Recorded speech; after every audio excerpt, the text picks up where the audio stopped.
बरेली हिंसा मामले में गिरफ्तार मौलाना तौकीर रजा अब बैंक लोन बाकायदारी को लेकर चर्चा में है। बांदायू की डीसीबी बैंक से उन्होंने वर्ष 1997 में उर्वरक लोन के तौर पर 5,55,060 रुपए का कर्ज लिया था, जिसका ब्याज बढ़कर अब 21,792 रुपए हो गया है। मौलाना तौकीर मूल रूप से बिनावर थाना क्षेत्र के करतौली गांव के निवासी हैं।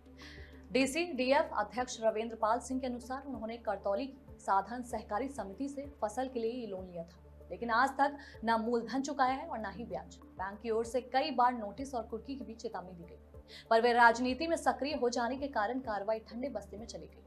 अब बरेली हिंसा के बाद उनकी गिरफ्तारी हुई तो पुराने रिकॉर्ड खंगालने पर लोन की जानकारी सामने आई। बैंक ने जांच शुरू कर दी है और कुर्की की तैयारी भी की जा रही है।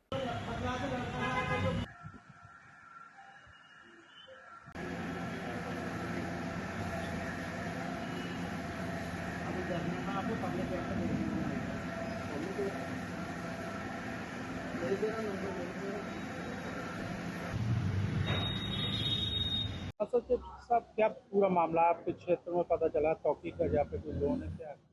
ये तौकीर रजा जो बरेली में प्रकरण हुआ है अभी, ये वही तौकीर रजा हैं। इनका निवास यहाँ बिनावर के पास एक गांव है करतौली, वहाँ के रहने वाले हैं ये। और इन्होंने हमारे यहाँ एक समिति है बीपैक्स रसूलपुर पुठी, विकासखंड सलारपुर, जनपद बदायूं, वहाँ से उन्होंने खाद के लिए 5,055 रुपये 60 पैसे की खाद ली थी। अब से 1997 से पूर्व की बात है ये। और तब से लेने के बाद उन्होंने कोई पैसा अदा नहीं किया। कई बार नोटिस भी इनको भेजे गए समिति द्वारा, जो भी सचिव रहे मौके पे उनके द्वारा यहाँ उनके पास भेजा भी गया। फिर वो कुछ समय के बाद अपना गांव पलायन कर गए, अपनी जमीन जगह जो थी बेच बाँच के बरेली निकल गए यहाँ से।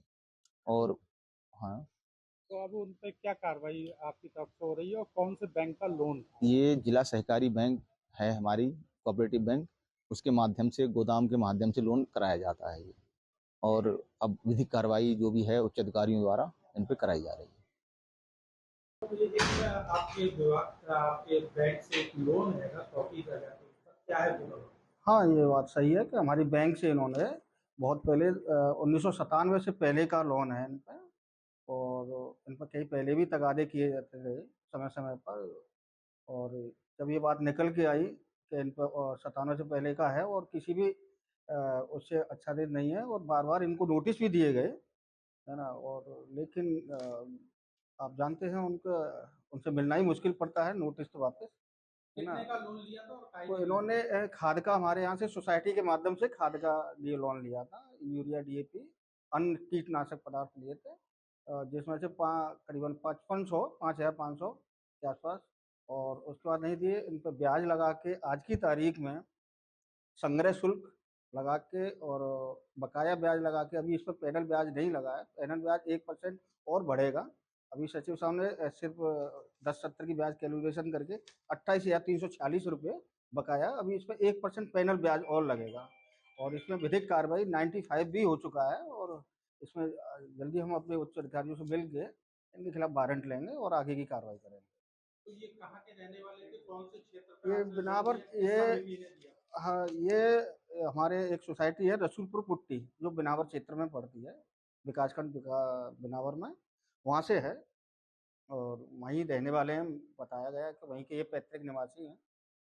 तो इस प्रकार इनकी सूची निकली। इससे पहले वसूली की किस तरीके के प्रयास किए गए? अब हमारे यहाँ उत्पीड़न कार्रवाई पहले नहीं होती थी, सिर्फ मौके की इनसे तगादे किए जाते रहे और और बार बार किए जाते रहे, लेकिन इनसे अब तो मिलना ही मुश्किल हो गया। बड़े आदमी हैं तो मिलना ही, सचिवों का मिलना मुश्किल हो गया। तो बार बार हमारे द्वारा समीक्षा की जाती थी कर्मचारियों से, लेकिन यही कहा जाता था कि साहब अभी मुलाकात नहीं हुई और आगे देखते हैं। नोटिस वगैरह नोटिस प्रॉपर इनको हर साल गए, और जब जब जो भी सरकार की जैसी योजना आई उनमें भी इनकी कोई सक्रियता नहीं निभाई। नहीं तो लेकिन अब है, निश्चित है कि इनके खिलाफ कार्रवाई करके 95 का हो चुका है इनका पहले से ही।